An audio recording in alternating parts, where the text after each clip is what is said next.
Hi நண்பர்களே, நலம் 360 சேனலுக்கு உங்களை அன்போடு வரவேற்கிறேன். இன்னைக்கு நம்ம வீடியோவில் எதை பற்றி பேச போறோம்னா, நம்ம ஊர் நாட்டு மரபு உணவுகளில் ஒரு முக்கியமான கீரையை பற்றி தாங்க பேச போகிறோம். அதுதான் பாலக்கீரை. இன்னைக்கு நம்ம வீடியோவில் பாலக்கீரையை பற்றி தான் பேச போகிறோம். இது நம்ம அம்மா அப்பா காலத்தில் பெருமையாக வீட்டோட பின்பக்க தோட்டத்தில் வளர்த்த கீரை தாங்க. ஆனால் இன்னைக்கு நம்ம ஃபாஸ்ட் ஃபுட், ஜங்க் ஃபுட்னு சாப்பிட்ற இந்த மாதிரியான காலத்தில் இயற்கை உணவுகளை மறந்துட்டோங்க. பாலக்கீரைனா என்ன அப்படின்னு உங்களுக்கு தெரியுமா? இதுக்கு ஆங்கிலத்தில் கிரீன் அமந்தஸ் அப்படி இல்லைன்னா ஸ்லெண்டர் அமந்த் அப்படின்னு சொல்லுவாங்க. இது நம்ம தென்னிந்திய மண் சூட்டுக்கு ரொம்பவே பொருத்தமான கீரைன்னு சொல்லப்படுது. கீரை அப்படின்னு சொன்னாலே முழுக்க முழுக்க ஆரோக்கியமானது தாங்க அப்படின்றது நம்ம எல்லாருக்குமே தெரியும். அது தெரிஞ்சும் அதை சாப்பிடவே மாட்டோம். ஒவ்வொரு கீரைக்கும் ஒவ்வொரு விதமான ஊட்டச்சத்துக்கள் இருக்குங்க. அதுல பாலக்கீரைன்னு சொன்னாலே தனி பண்புகளும் மருத்துவ குணங்களும் இதுக்கு இருக்கு. அது என்னன்னா, பாலக்கீரையை தினசரி உணவுல சேர்த்துக்கொள்றதன் மூலம் என்னென்ன ஆரோக்கிய மாற்றங்கள் உடல்ல ஏற்படும் அப்படின்றத பத்தி தான் இன்னைக்கு நான் முழுசா சொல்ல போறேன். அதுக்கு முன்னாடி நலம் 360 சேனலை சப்ஸ்கிரைப் பண்ணாதவங்க சப்ஸ்கிரைப் பண்ணிக்கோங்க. மறக்காம பக்கத்துல இருக்க பெல் ஐகானை பிரஸ் பண்ணிக்கோங்க. வாங்க வீடியோக்குள்ள போலாம்.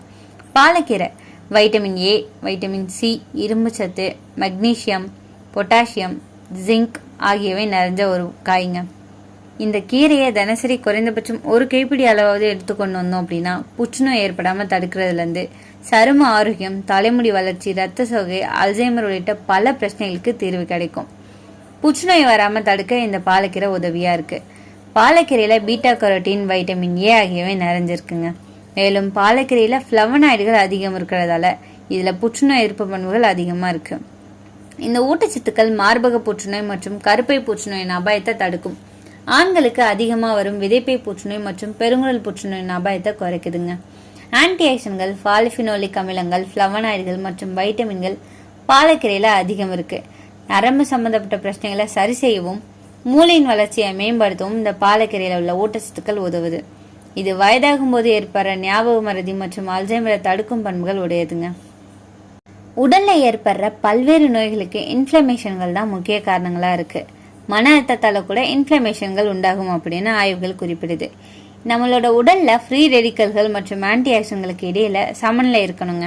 அப்படி இல்லைன்னா உடல்ல ஆக்சிஜனேற்ற அழுத்தம் ஏற்படும். இந்த ஆக்சிஜனேற்ற அழுத்தத்தை தடுக்க பாலக்கீரை உதவி செய்யுது.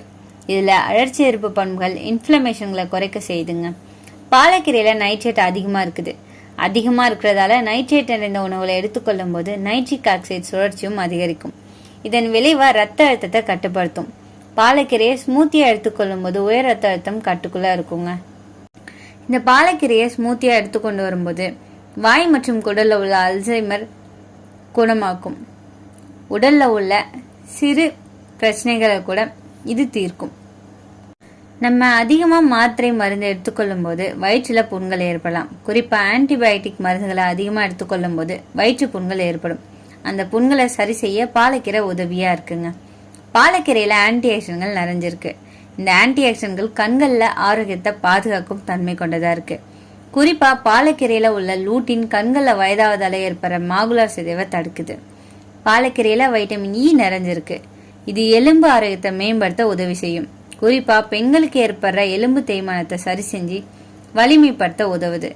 இலை வடிவ காய்கறிகளை தினசரி உணவுல சேர்த்து கொண்டு வரும்போது ஆர்த்ரைட்டிஸ் மற்றும் ஆஸ்டியோபோரோசிஸ் உள்ள எலும்பு சம்பந்தப்பட்ட பிரச்சனைகள் வராம தடுக்க முடியும். பாலக்கீரையில நிறைய இரும்பு சத்து இருக்கு. 100 கிராம் பாலக்கீரையில 2.71 மில்லி கிராம் அளவு தான் இரும்பு சத்து நிறைஞ்சிருக்கு. இது நம்முடைய அன்றாட இரும்பு சத்து தேவையில கிட்டத்தட்ட 21% சொல்லப்படுது. பாலக்கீரையில உள்ள ஆக்சாலிக் அமிலம் மற்ற உணவுல உள்ள இரும்பு சத்தை உறிஞ்சி எடுத்துக்கொள்ளும். குறிப்பா ஆரஞ்சு, நெல்லிக்காய் போன்றவற்றில் உள்ள வைட்டமின் சி மற்றும் இரும்பு சத்தை உடல் சரியா உறிஞ்ச உதவி செய்துங்க. மெலிதான கூந்தல் உள்ளவங்க பாலக்கீரையை உணவா எடுத்துக்கொள்ளும் போது அது முடியோட அடர்த்தியை அதிகரிக்கும். பலவீனமான முடியை உறுதியாகவும் திக்காகவும் வளர செய்யும். இந்த பாலக்கீரையில உள்ள vitamin E, vitamin B, vitamin C, magnesium, இரும்பு, கால்சியம் மற்றும் ஒமேகா 3 கொழுப்பு அமிலம் ஆகியவை முடி வளர்ச்சிக்கு தேவையான ஊட்டச்சத்தா கருதப்படுது. பாலக்கீரையில ஆன்டி ஆக்சிடன்ட்கள் நிறைஞ்சிருக்குங்க. பாலக்கீரையை தொடர்ந்து உட்கொள்றது சருமத்துல உள்ள ஃப்ரீ ரெடிக்கல்களை எதிர்த்து போராடி சருமத்துல ஏற்படுற வயதான தோற்றத்தை தடுத்து இளமையா வச்சிருக்க உதவி செய்யுது.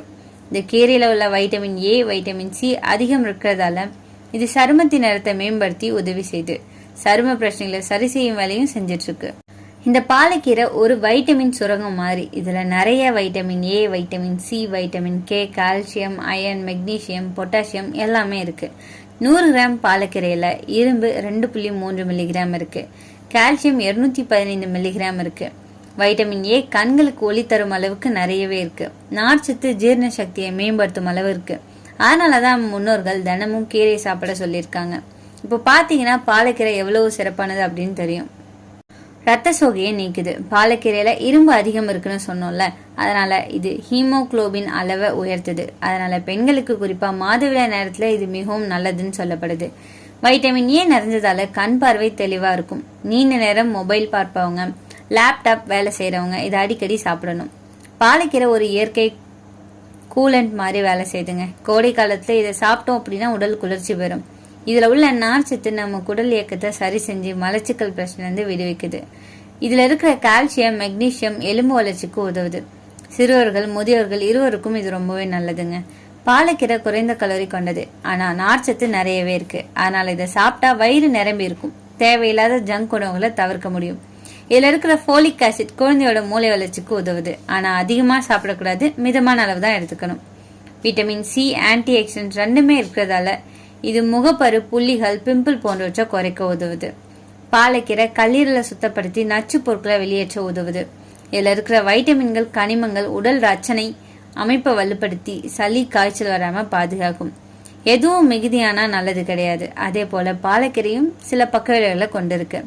அதிக இரும்பு அளவு இருக்கிறதால சிலருக்கு அதிக இரும்பு உடல்ல சேரும். அதனால மிதமா சாப்பிடணும். கிட்னி பிரச்சனை உள்ளவங்க கவனமா இருக்கணும். இதுல உள்ள ஆக்சலேட் காம்பவுண்ட் சிறுநீரக கற்களை உருவாக்க வாய்ப்பு இருக்கு. அதிக அளவுல சாப்பிட்டோம் அப்படின்னா வயிற்றுப்போக்கு ஏற்படலாம். குளிர்ச்சியான உணவு என்பதால சளி, தொண்டை வலி போன்றவை இருக்கிறவங்க ரொம்பவே தவிர்க்கிறது நல்லது. அப்படின்னா இந்த பாலக்கீரை நம்ம எப்படி சாப்பிடலாம்?